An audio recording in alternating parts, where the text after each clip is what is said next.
আমি বাৰু 5 মিনিটত কিবা সফটওয়্যাৰ জাতীয় বস্তু বনাব পাৰিম নেকি হয় 5 minute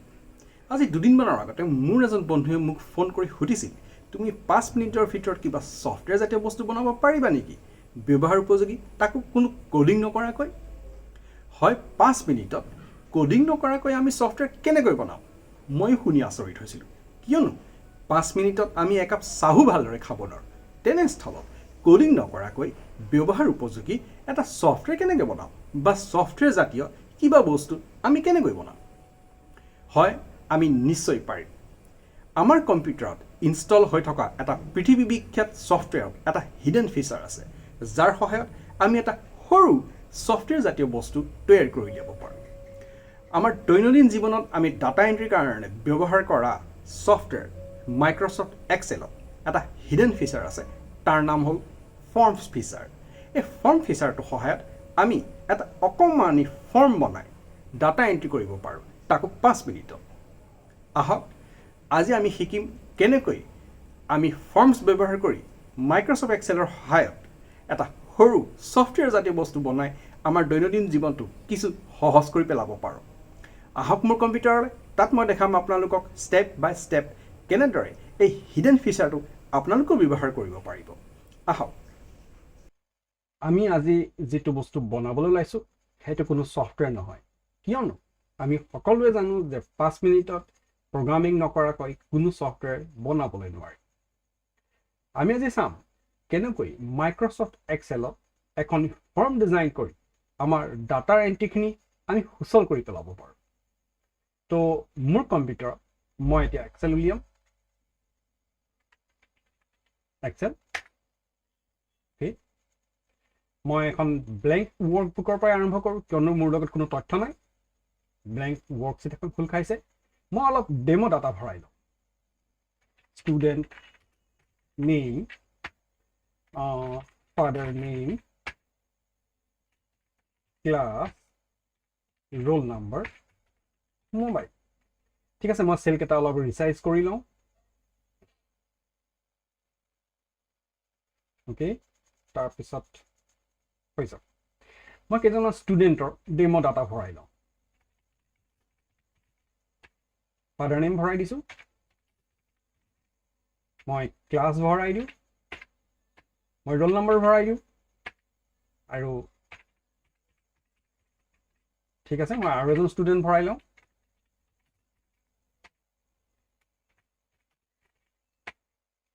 class 9 roll number 5 mobile number ঠিক আছে আৰু এজন ভৰাই লওঁ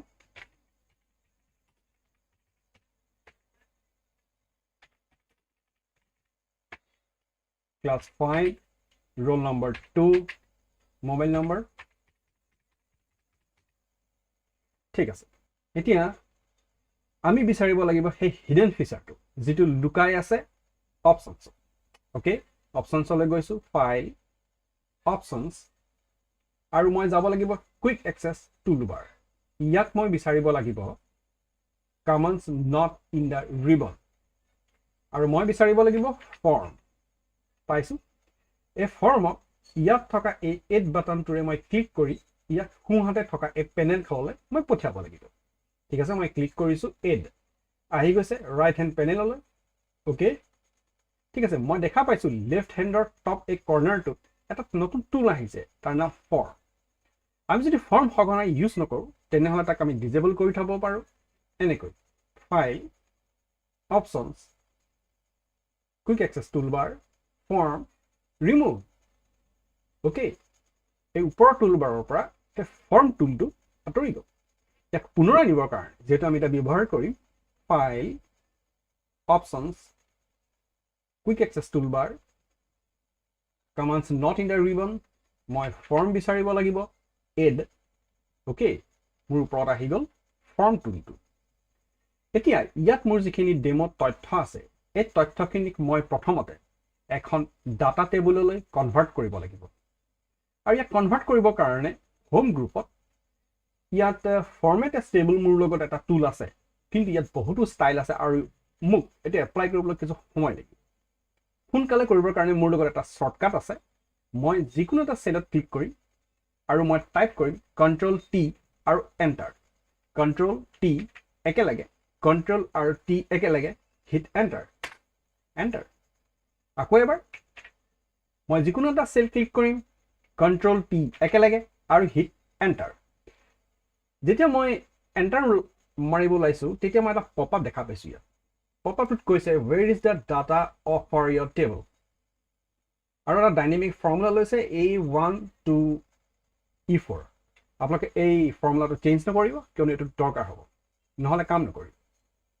তাৰ তলত এটা চেক বক্স আছে ই কৈছে my table has headers headers মানে মোৰ এই ডাটা টেবুলখনত থকা প্ৰথম ৰ'টোত আছে মোৰ student name father name class roll mobile এই হেডিংৰ ৰ'টো আমি হেডাৰ্স বুলি কওঁ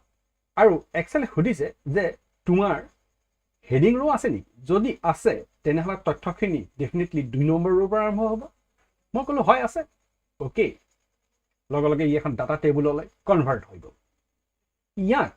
এতিয়া মই ফৰ্মলৈ ৰূপান্তৰ কৰিবৰ কাৰণে ওপৰত থকা টুলবাৰটো ক্লিক কৰিব লাগিব ক্লিক ওকে মেজিক্যালি মোৰ হাতত এখন ফৰ্ম আহি পৰিছে এই ফৰ্মখনত মই দেখা পাইছো student name okay 1 of 3 records হয় মোৰ লগত 3টা ৰো আছে গতিকে ঠিকই দেখাইছে 3টা ৰো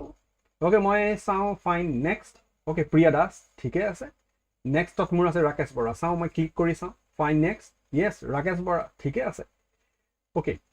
খুব সুন্দৰ মই যদি নতুন ডাটা ইয়াত এড কৰিব লগিয়া হয় তেনেহলে মই কি কৰিব লাগিব ইয়াত এটা ৰো টাইপ কৰিব লাগিব নহয় জানো এনেকৈ কিন্তু যদি মোৰ এই স্প্ৰেডশীটখন বহুত ডাঙৰ হয়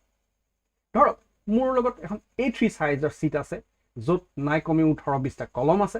আৰু কমেও 2000টা ডাটা আছে এতিয়া মই 2000 ডাটা কেনেকৈ 1 by 1 ৰো বাই ৰো এন্ট্ৰি কৰিম এনেকৈ মই এক্সেলত এটা এটাকে 2000 বাদ দিয়ক মই 200 ৰো এন্টাৰ কৰিবলৈ বহুত অসুবিধা হ'ব বুট কৰো আপোনালোক সকলোৱে তো ফিল কৰিছে আচ্ছা এতিয়া মই ইয়াত যিকোনো এটা সেলত ক্লিক কৰিম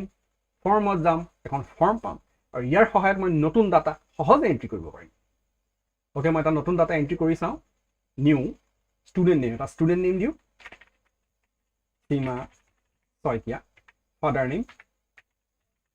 শইকীয়া ওকে ক্লাছ 8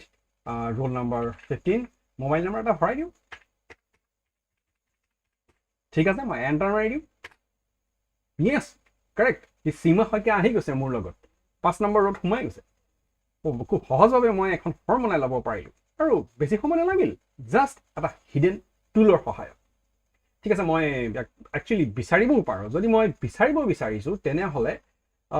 মই ফাইন্ড ইয়াত মই নাম এটা টাইপ মাৰি চাও সাপোজ মই ৰাজুক বিচাৰিব বিচাৰিছো ৰাজু যদি বিচাৰিব খুজিছো ফাইন্ড নেক্সট কৰো ৰাজু নাই ওকে মই যদি হে প্ৰিয়া বিচাৰিছো তেনেহলে মই ফাইন্ড নেক্সট কৰো নাই অহা ফাইন্ড নেক্সট নাই অহা আচ্ছা মই যদি ক্ৰাইটেৰিয়াত যাও তেনেহলে ঠিক আছে মই ক্ৰাইটেৰিয়াত গলো আৰু ষ্টুডেন্ট নেম মই ভাবিছো প্ৰিয়া PRIYA প্ৰিয়া মাৰি মই যদি এন্টাৰটো হিট কৰো কি বিচাৰি পাব নেকি বাৰু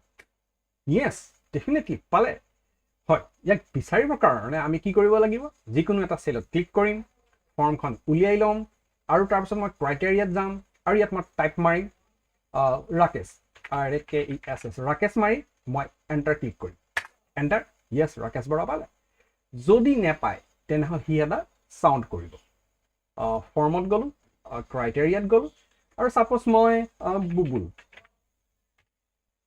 এন্টাৰ নাই নেপালে কাৰেক্ট হি ভালকৈ কাম কৰিছে একচুয়ালি মই এই ফৰ্মখন বহুত ডাঙৰকৈ ডিজাইন কৰিব পাৰিম আৰু পৰৱৰ্তী এপিসোডত আমি চাম আমি কেনেকৈ এখন জটিল ফৰ্ম ডিজাইন কৰি পেলাব পাৰো ইনফেক্ট আমি এখন বহুত ডাঙৰ কমপ্লিকেটেড ড্যাশবোৰ্ড আৰু বহুত ডাঙৰ এটা UI এই মাইক্ৰসফট এক্সেলতে ডিজাইন কৰিব পাৰো আৰু হি কাম কৰিব এটা হুকিয়া সফটওয়্যাৰৰ দৰে কিন্তু আৰম্ভণিটো এই অকমানি প্ৰগ্ৰামটোৰ পৰাই হ'ব একচুয়ালি ইয়াত আমি কোনো কোডিং কৰা নাই ইয়াত আমি কোনো প্ৰগ্ৰামিং কৰা নাই ইয়াত কোনো প্ৰগ্ৰামিং স্কিলছৰ প্ৰয়োজন নাই এটো মাত্ৰ আমাৰ এটা টুল যেটো হিডেন হৈ আছিল মাইক্ৰসফট এক্সেলত এটা হিডেন ফিচাৰ যাৰ সহায়ত মই এখন ফৰ্ম ডিজাইন কৰিছো কিন্তু মনত ৰাখিব ফৰ্ম ডিজাইন কৰাৰ কথা কোৱাৰ লগে লগে একচুয়ালি আমি বহুত কমপ্লিকেটেড ফৰ্ম বনাব পাৰি আপোনালোকে শুনা পাইছে যে মাইক্ৰসফট ভিজুৱেল ষ্টুডিঅ' বুলি এটা ষ্টুডিঅ' আছে, এটা ইণ্টাৰফেচ আছে য'ত আমি ছফ্টৱেৰ বনাব পাৰোঁ। ঠিক তেনেদৰে মাইক্ৰ'ছফ্ট এক্সেলত আমি ফৰ্ম ডিজাইন কৰি আমাৰ দৈনন্দিন জীৱনত ডাটা এণ্ট্ৰিৰ কাৰণে আমি এটা UI বনাই ল'ব পাৰোঁ, যাতে আমি সহজভাৱে ৰ' বাই ৰ' টাইপ নকৰাকৈ আমি ডাটা এণ্ট্ৰি কৰি ষ্ট'ৰ কৰিব পাৰোঁ। আৰু ইণ্টাৰেষ্টিংলি আমি মাইক্ৰ'ছফ্ট এক্সেলৰ লগত মাইক্ৰ'ছফ্ট এক্সেছো কানেক্ট কৰিব পাৰোঁ আৰু বহুত কিবা কিবি কৰিব পাৰোঁ। এই সকলোবোৰ আমি চাম পৰৱৰ্তী এপিছডসমূহত। ঠিক আছে, আজিলৈ ইমানতে এৰিছোঁ। আমি আৰু নতুন নতুন ভিডিঅ' লৈ আপোনালোকৰ মাজত উপস্থিত হ'মহি। যদি ভিডিঅ'টো চাই ভাল পালে তেনেহ'লে নিশ্চয় লাইক কৰিব আৰু কমেণ্ট কৰিব আৰু আপোনালোকৰ বন্ধুসকলৰ মাজত ডেফিনেটলি শ্বেয়াৰ কৰিব। তলত থকা ছাবস্ক্ৰাইব বাটনটো ক্লিক কৰিব আৰু নটিফিকেশ্যন বেলটো ক্লিক কৰি দিব। আপুনি সকলো নটিফিকেশ্যন পাই থাকিব আপোনাৰ ইনবক্সত। ধন্যবাদ।